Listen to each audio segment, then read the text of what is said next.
Estamos de volta com o Jornal da Justiça e vimos nessa edição que os ministros do Supremo, por maioria, decidiram que só o Tribunal Superior Eleitoral pode cassar diploma de políticos eleitos. E o plenário também julgou outros temas. Vamos falar agora com a consultora jurídica da TV Justiça, Karina Zuccolotto, que tem mais detalhes sobre esse julgamento. Boa noite, Karina. Boa noite, William. Mantida a jurisprudência do TSE, né? Exatamente, William.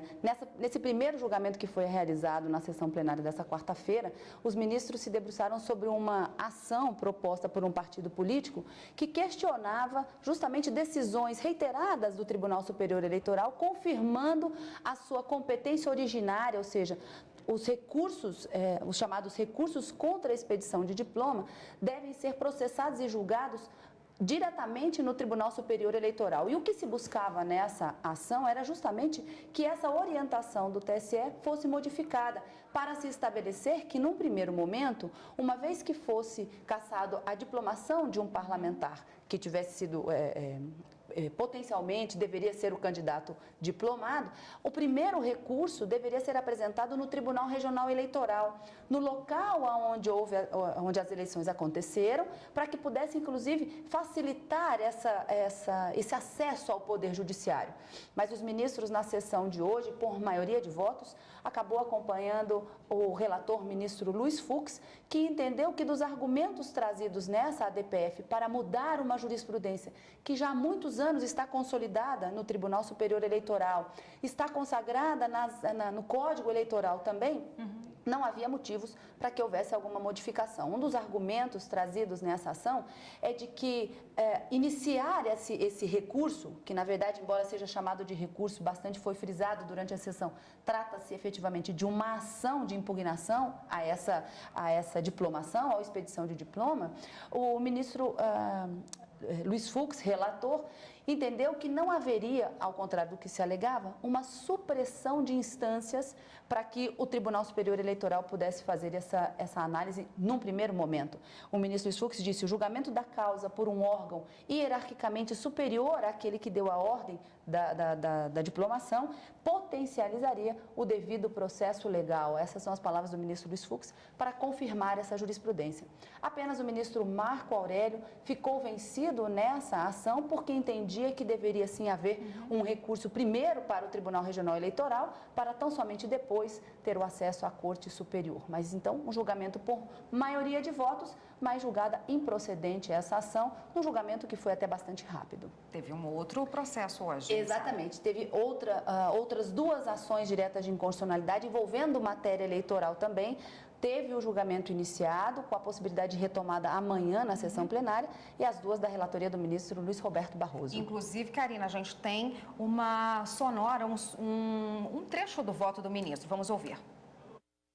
Compete privativamente à União legislar sobre direito eleitoral. Portanto, em se tratando de uma necessidade de eleição por força de vacância, em razão de causa não eleitoral, a matéria é político-administrativa e, portanto, competência dos estados e dos municípios. Mas, em se tratando de causa eleitoral, eu penso ser legítima a interferência do legislador federal, porque esta é a sua competência.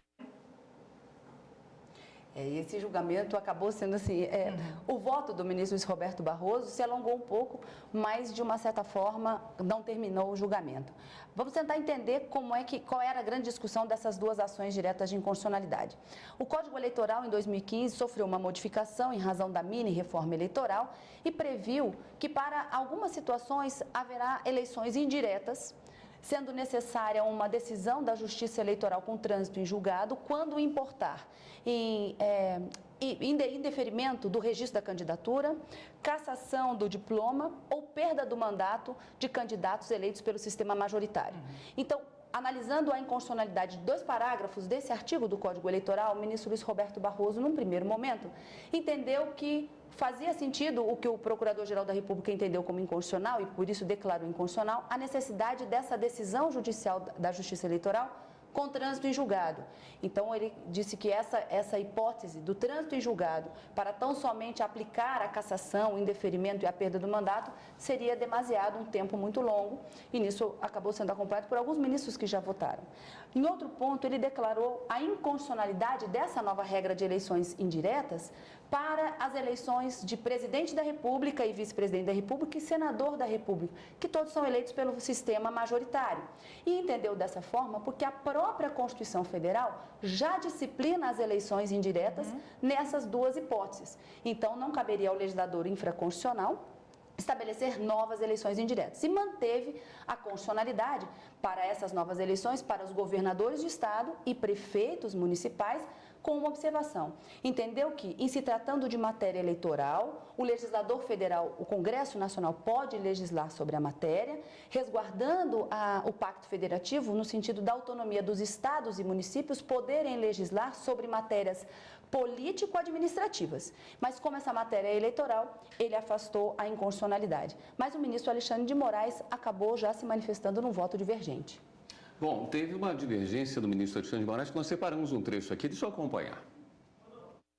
Nesse aspecto, eu peço vênia ao ministro relator e também em relação à declaração de inconstitucionalidade referida do parágrafo 3º, eu excluo governador e vice, né, no caso da vacância, e prefeito e vice. Da mesma forma, agora, com o que disse o relator, acompanho em relação ao presidente e vice da República. Mais alguma divergência, Karina? Não. O julgamento ainda não foi finalizado. Já votaram ministro Edson Fachin, ministra Rosa Weber, ministro Marco Aurélio antecipou o seu voto, mas o julgamento foi suspenso para retomada amanhã, tão logo se inicia a sessão plenária. Muito bem, muito obrigado. Até amanhã. Até amanhã. Até amanhã.